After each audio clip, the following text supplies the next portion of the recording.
All right, Sub here. Wanted to tackle kind of the current issue of the day in video games. Specifically, are these prices getting out of control?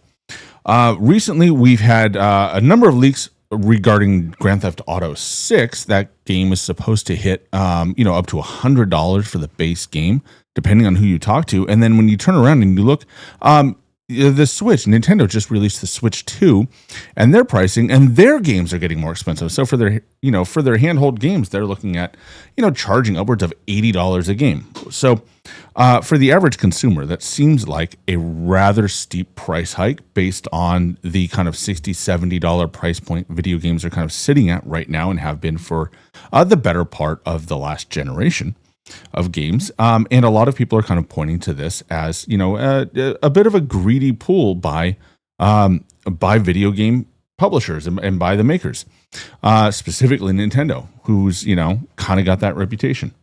On the flip side, other people kind of point to things like inflation and say, hey, look, if you look over time, video games don't go up very often. And when they do, video game makers are adapting to the current state of the economy. The inflation goes up, the cost of things go up. Video games can't stay the same price. So I went ahead and take a look at it, and I wanted to understand, A, have we really gone up in price that much? Is it that much more expensive? Should games be going up this much every couple of years? Have they been doing this typically? And if so, is it fair for the consumer? Is it the right thing for the video game buyer, the gamers out there? Are we getting screwed, or have we been kind of milking the good graces of the video game manufacturers over the last few years for them not raising prices? So of course, I went ahead and took a look around, and if you go to Reddit, you find this picture. Video games back in the 90s, about 1993 to 1996, costing upwards of $95 for Doom. Reminder, Doom can be played on your toaster now, and back then they wanted $95 for it. So what the heck is going on? Are these prices even real? And what's going on? So I think the first thing to do is talk about where pricing has sat in video games over the last few years, and specifically those prices. What do those prices come from, and how do we get an ad like this that is legit? These were legit prices for some people. The reality is, this is a Canadian ad. These are Canadian dollars. All right. These are not, and they are also not MSRP. All right. Video game prices have generally kind of moved linear. The SNES era was kind of weird. It was an outlier. However, most games sat about $50 from kind of the Nintendo era on. And we're going to talk about the Super Nintendo era in a minute. And then we got a price hike during the 360 PS3 era. And we've seen another price hike now for the PS5, Xbox Series X and S era. So, what does that mean? When you look at the prices, why would you have a big bump in Canada, specifically during the Super NES era? Back in the day, video games weren't digital. They were digital, but they weren't digitally delivered. They had a physical price. You had to make X number of carts, and the consoles that used cartridges, right? Super Nintendo, N64, regular Nintendo, typically had a higher manufacturing cost than other games. So you could see games cheaper on DVD, CD, whatever the case was, on disc at the time, because the cost to manufacture disc is just a lot less than a console. And also during that time, delivery and stock was one of those things you didn't always have, right? It's not like today where on day one drops, you can walk into any Best Buy, any Walmart, go on Amazon, and you can order your game and you can have it in your hand day of without thinking about it. Before, you had to pre-order games. You had to go in early. You often had to visit multiple locations looking for that particular game simply because they did not manufacture enough, right? And that was every older gamer will tell you that that's how it was. If you wanted day of releasing, you were either pre-ordering or you were buying, or you were like driving across town. And a lot of times you didn't get the game you wanted if you weren't, on top of it. As a result, especially during the Super Nintendo era, but also throughout some other points in time during this period of gaming, retailers did not charge MSRP. They hiked their prices up. They charged more for the game cartridge than the manufacturers suggested they charge. And now that practice has gone away. We don't see that anymore for the most part because games are digitally delivered, right? The disc doesn't really mean anything. You can just push a button on your console and the game shows up in a few hours or less, depending on your internet, right? So when you look at games back in the day and you look at when you look at some of the other some of the ads to give you a sense and an understanding of kind of where the price points really were. What was the real MSRP? These are real ads from the US of current games, $50.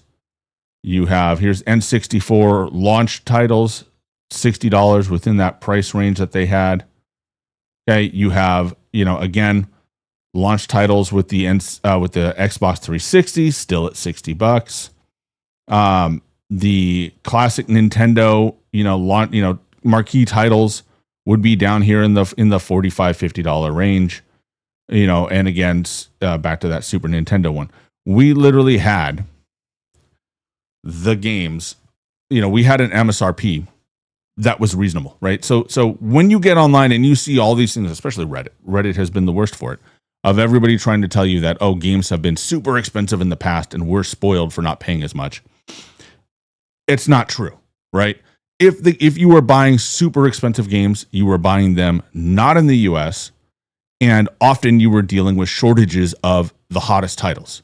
So the most common, the newest titles, the hottest titles, you paid more for them. And this was, also from Nintendo at the time. They charged more for the brand new titles at release, and those prices would drop down after a few months. But generally speaking, if you're paying more, it's because the stores you were at marked them up. That's what it was. The MSRPs didn't change. So what does that mean for now, right? That the 90s are great. The 90s, were a time, but we don't live in the 90s. So why is it a big deal that $50, $60 back then why are we complaining now that we're being charged, not too much more for a game 30 years later? All right. Well, this is where it gets complicated. So I'm going to try and make this as simple as possible. I've done through a lot of the economics of things and why we're getting screwed as gamers. And Nintendo has no business charging us the amount of money they're charging for the games they're delivering. Okay. The most common thing people will say is, inflation. Inflation causes, if you adjust for inflation, we paid a lot more money for these games back then, right? So if you look at down here, you can see a cost of inflation, right? So the Super Nintendo, kind of where we're starting, but early 90s, right? It's about $130 in today's money. Okay. That's the cost that if you want to buy, if you were to deal with inflation and kind of teleport back and forth, it's the equivalent of spending $130 for a game. But like you just said, we're getting screwed, and that seems reasonable. Games cost a lot, because of inflation, things cost a lot more back in the day. Like the relative cost we should be paying $100 a game. But that's not the whole story. Here's what people do, especially when they want to try and convince you of something. They tell you part of the story and they throw some graphs out and they tell you, look at the inflation, look at the cost of inflation index and changes, and they throw numbers out and they throw you a graph like that and say, look, back in the day, you actually paid $130 for a video game, even though back then it only cost $50. See, you shouldn't be bothered by paying $80 for a game today. Well, here's the problem. The problem is we are not making the same money today that we made back then. Okay? And there's a lot of factors that go into this. And so this is the difficult thing. The median salary in 1990 in the United States was $63,000. That means that the average person put $63,000 in their pocket at the end of the year if they didn't spend anything.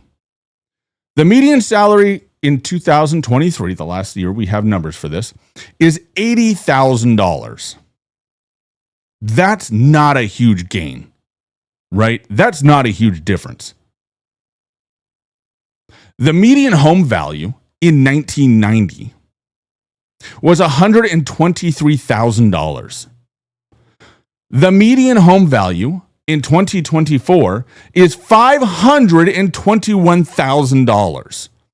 That is 425% increase.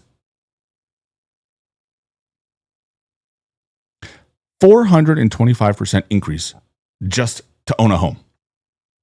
Okay? The cost of rent is about the same, right? $400 a month or something like that, 300 something for like a 3-bedroom house. And you're at like $1,500 now. It's ridiculous. Okay? And that's what happens. That's one of the things we're dealing with, right? And you can come here, Statistica or whatever, this website. And they track these trends. Go back in the 90s, 93, 90s, and today. Okay?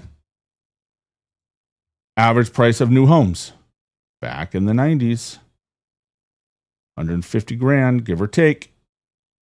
All right? Now, here's what's also important. The Consumer Price Index. This is something that people don't understand. It's a lot of words. It's very complicated. It has a lot of factors going into it. Okay? I'm going to try and simplify it. Every econ major, an econ degree, an accountant is going to hear this and just lose it. Please correct me in the comments. Tell me how dumb I am for simplifying this and how much more complicated it actually is. Okay? Please do that. The algorithm likes that stuff. Consumer Price Index is basically how much does the stuff you need to buy actually cost now compared to back then. So the way it works is they took a bunch of stuff in 1980 and they said, we're going to buy all this stuff and we're going to say it's $100.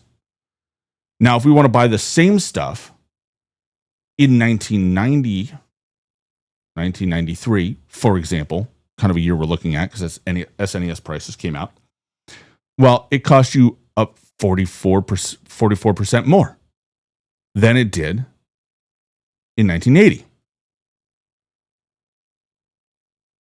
It's $315 now. That's a huge jump just in the stuff you need. So basically, if you wanted to buy, the way this works, if you want to buy like your living essentials, your toilet paper, right? Your groceries, gas for your car, right? You could buy whatever they use for the index. You could buy all that stuff for $100 back in 1980. It is $315 today for the same stuff. Comparatively, you're only making less than 20% more. You're making about 20% more money today than you did in 1990. You've gone up about 20% in how much money you're putting in your pocket. The cost of things that you need to buy has doubled. The cost of your home has gone up 425%. And what do they want to do? They want to raise your video game prices on top of all that. This is why this price hike is an absolute ripoff. It isn't because multi-billion-dollar company Nintendo or multi-trillion-dollar company Microsoft is getting shortchanged and they're not making any money. They're making plenty of money. The problem is that they want to raise their prices to make more money, obviously. But we as consumers are not making enough money to balance it out, right? The way inflation should work is as things become more expensive, we also are earning more money. And so therefore we can continue to pay for the things that are now more expensive. In theory, that's how it should work. But it doesn't work that way. We're not making any more money. So the fun fact, if you look at the price of a video game out of your median salary in 1990, you were paying 0.08% of your yearly income to buy a game. One game. Switch 2 is not keeping pace with that. They are, in fact, upping that. You are going to pay 0.1% of your yearly salary. And if you want to buy GTA 6 when it comes out later this year, it's going to be 0.12%. 0.12% of your yearly salary will go to buying GTA 6. Compared to in 1993, when you bought the most expensive Super Nintendo game on the market at the time in the US, you only paid 0.06% of your yearly salary. They are asking for more of our money relative to how much we make than they did 30 years ago. And that's the problem. It isn't that they are raising their prices to keep costs, to keep track of costs, to keep pace with cost, to keep pace of inflation. It isn't that they're raising their prices simply because they want to, they've earned it in some way or another. They're raising the prices because they can. And it squeezes you, the gamer, harder than it ever did back then because you're not making enough money now. And that's the problem. And that's why you should be upset at Nintendo. And that's why you should say no to Nintendo's pricing. That's why you should object to it vocally and with your wallets. Because this sort of price increase is not justifiable. It's not justifiable. And especially as they are pricing it to us, the consumers, that means they are forcing us to give up something else that we would need, that we could have had in 1993. They are making it worse for us as gamers than it was back then, irrelevant of inflation, irrelevant of whatever math you want to put on it. At the end of the day, it will cost you more relative to how much you make now than it did before. And that's bullshit. But I'm sure some of you disagree. Please tell me I'm wrong in the comments or not. But if you've made it this far, I appreciate it. Appreciate that like on the video and hit that sub button if you haven't done it already. Till then, I'll catch you on the next one.